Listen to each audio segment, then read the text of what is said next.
আসসালামু আলাইকুম প্রিয় দর্শকবৃন্দ, আপনাদের সবাইকে স্বাগতম জানাচ্ছি আমাদের আজকের ভিডিওতে, যেখানে আমরা আলোচনা করব বাংলাদেশের সরকারি চাকরির সুযোগ, নিয়োগ প্রক্রিয়া এবং এর সাথে সম্পর্কিত বিভিন্ন দিক নিয়ে। চলুন তাহলে শুরু করা যাক। বাংলাদেশের সরকারি চাকরি অনেক বেশি আকাঙ্ক্ষিত এর নিরাপত্তা, সুযোগ সুবিধা এবং সম্মানজনক অবস্থানের কারণে। সরকারি চাকরির বিভিন্ন প্রকার রয়েছে, চলুন এক নজরে সব দেখে নেওয়া যাক। প্রথমেই রয়েছে বাংলাদেশ সিভিল সার্ভিস বা বিসিএস। বিসিএস দেশের সবচেয়ে মর্যাদাপূর্ণ এবং প্রতিযোগিতামূলক পরীক্ষা, যা বাংলাদেশ সরকারি কর্ম কমিশনার বিপিএসসি পরিচালনা করে। এই পরীক্ষার মাধ্যমে প্রশাসন, পুলিশ, পররাষ্ট্র, কাস্টমস, ট্যাক্সেশন সহ বিভিন্ন ক্যাডারে প্রার্থী নিয়োগ দেওয়া হয়। দ্বিতীয়ত, নন ক্যাডার চাকরি। বিসিএসের আওতায় না পড়া বিভিন্ন মন্ত্রণালয়, বিভাগ এবং সংস্থার পোস্টগুলো নন ক্যাডার চাকরি হিসেবে পরিচিত। এই পোস্টগুলোর নিয়োগ প্রক্রিয়াও বিপিএসসি বা সংশ্লিষ্ট বিভাগ দ্বারা পরিচালিত হয়। তৃতীয়ত, রাষ্ট্রীয় প্রতিষ্ঠান। ব্যাংক, ইউটিলিটি কোম্পানি এবং অন্যান্য সেবাধর্মী প্রতিষ্ঠানের চাকরিগুলো রাষ্ট্রীয় প্রতিষ্ঠানের অন্তর্ভুক্ত।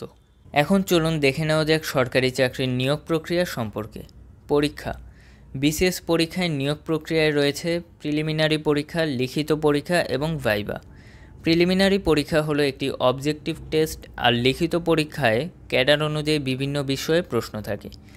নন ক্যাডার এবং অন্যান্য পোস্টগুলোর জন্য নিয়োগ প্রক্রিয়ায় লিখিত পরীক্ষা, ব্যবহারিক পরীক্ষা এবং ইন্টারভিউ অন্তর্ভুক্ত থাকতে পারে। যোগ্যতা। প্রার্থীকে নির্দিষ্ট শিক্ষাগত যোগ্যতা, বয়সসীমা এবং অন্যান্য মানদণ্ড পূরণ করতে হয়, যা বিপিএসসি বা সংশ্লিষ্ট নিয়োগকারীর কর্তৃপক্ষ দ্বারা নির্ধারিত হয়। পদের ও ক্যাডারের ওপর ভিত্তি করে যোগ্যতার প্রয়োজন ভিন্ন হতে পারে। কোটা পদ্ধতি। নিয়োগ প্রক্রিয়ায় বিভিন্ন শ্রেণীর মানুষের প্রতিনিধিত্ব নিশ্চিত করার জন্য কোটা পদ্ধতি রয়েছে। নারী, ক্ষুদ্র জাতিসত্তা, মুক্তিযোদ্ধা পরিবার, প্রতিবন্ধী ব্যক্তি এবং নির্দিষ্ট জেলা কোটার আওতায় থাকে। সম্প্রতি সময়ে সরকার কোটার শতাংশ কমিয়ে মেধাভিত্তিক নিয়োগের উপর গুরুত্ব দিয়েছে। এবার চলুন দেখে নেওয়া যাক সরকারি চাকরির সুবিধাগুলো কী কী। কাজের নিরাপত্তা। সরকারি চাকরি প্রাইভেট সেক্টরের তুলনায় বেশি নিরাপত্তা দেয়। সন্তোষজনক পারফরম্যান্স এবং আচরণের ভিত্তিতে কর্মীরা অবসর পর্যন্ত স্থায়ী চাকরির সুবিধা ভোগ করেন। পেনশন এবং অবসর সুবিধা। সরকারি চাকরিতে পেনশন এবং অন্যান্য অবসর সুবিধার অধিকারী হয়, যা অবসর গ্রহণের পরেও আর্থিক নিরাপত্তা নিশ্চিত করে। বেতন এবং ভাতা। সরকারি চাকরিতে বিভিন্ন ভাতা থাকে, যেমন বাসস্থান, চিকিৎসা, পরিবহন ইত্যাদি। উচ্চপদস্থ কর্মকর্তারা সরকারি বাসস্থান এবং যানবাহনেরও সুবিধা পায়। কাজের সময় এবং জীবনের ভারসাম্য। সরকারি চাকরি সাধারণত নির্দিষ্ট কাজের সময়, সরকারি ছুটি এবং সরকারি ছুটির সুবিধা প্রদান করে, যা একটি ভালো কর্মজীবনের ভারসাম্য নিশ্চিত করে। সামাজিক মর্যাদা। বাংলাদেশে একটি সরকারি পদে অধিষ্ঠিত হওয়া সাধারণত উচ্চ সামাজিক সম্মান এবং মর্যাদার সাথে যুক্ত। তবে সরকারি চাকরির কিছু চ্যালেঞ্জও রয়েছে। এগুলো হচ্ছে আমলাতান্ত্রিক দেরি। নিয়োগ প্রক্রিয়া মাঝে মাঝে ধীরগতি এবং আমলাতান্ত্রিক হতে পারে, যা নিয়োগ এবং পদোন্নতিতে দেরি করতে পারে। রাজনৈতিক প্রভাব এবং পক্ষপাতিত্ব নিয়োগ প্রক্রিয়া কর্মক্ষেত্রের পরিবেশের স্বচ্ছতায় প্রভাবিত করে। দুর্নীতি প্রতিরোধের প্রচেষ্টা সত্ত্বেও বিভিন্ন পাবলিক সেক্টরে দুর্নীতি একটি চ্যালেঞ্জ হিসেবে রয়ে গেছে। প্রতি বছর কতজন শিক্ষার্থী সরকারি চাকরি পায়?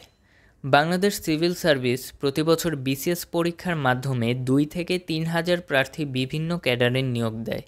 হাজার হাজার প্রার্থী এই পরীক্ষায় অংশগ্রহণ করেন, যা এটিকে অত্যন্ত প্রতিযোগিতামূলক করে তোলে। নন ক্যাডার চাকরি। নন ক্যাডার পোস্টেও উল্লেখযোগ্য নিয়োগ হয়, যা বছরের পর বছর ভিন্ন হতে পারে।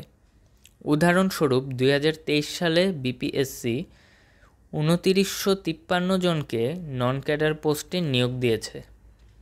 রাষ্ট্রীয় প্রতিষ্ঠান এবং অন্যান্য সরকারি পদ। বিসিএস এবং নন ক্যাডার পোস্ট ছাড়াও বিভিন্ন রাষ্ট্রীয় প্রতিষ্ঠান, মন্ত্রণালয় এবং স্থানীয় সরকারি সংস্থা তাদের নিজস্ব নিয়োগ প্রক্রিয়া চালায়। একত্রে তারা প্রতি বছর প্রচুর নতুন সরকারি কর্মচারী নিয়োগ করে। সরকারি নিয়োগে প্রভাবিতকারী কিছু প্রধান কারণ। পদ ঘোষণা। প্রতি বছর বিভিন্ন সরকারি সংস্থা কতটি পদ ঘোষণা করে তা মোট নিয়োগ সংখ্যা উল্লেখযোগ্যভাবে প্রভাবিত করে। নীতির পরিবর্তন, সরকারি নীতির পরিবর্তন যেমন কোটা পদ্ধতির পরিবর্তন বা নিয়োগ সংস্কার প্রার্থীদের সংখ্যা প্রভাবিত করতে পারে। অর্থনৈতিক বা উন্নয়ন প্রকল্প, বৃহৎ সরকারি প্রকল্প এবং উন্নয়নমূলক উদ্যোগগুলো পাবলিক সেক্টরে অতিরিক্ত কর্মসংস্থানের সুযোগ করে দিতে পারে। প্রিয় দর্শক, এতক্ষণ আমাদের সাথে থাকার জন্য ধন্যবাদ। আশা করি বাংলাদেশের সরকারি চাকরির বিভিন্ন দিক নিয়ে আমাদের এই ভিডিওটি আপনাদের জন্য উপকারী হয়েছে। যদি ভালো লেগে থাকে তাহলে লাইক, কমেন্ট এবং শেয়ার করতে ভুলবেন না। আর আমাদের চ্যানেলটি সাবস্ক্রাইব করতে ভুলবেন না, যাতে পরবর্তী আপডেটগুলো আপনি মিস না করেন। ধন্যবাদ সবাইকে। আল্লাহ হাফেজ।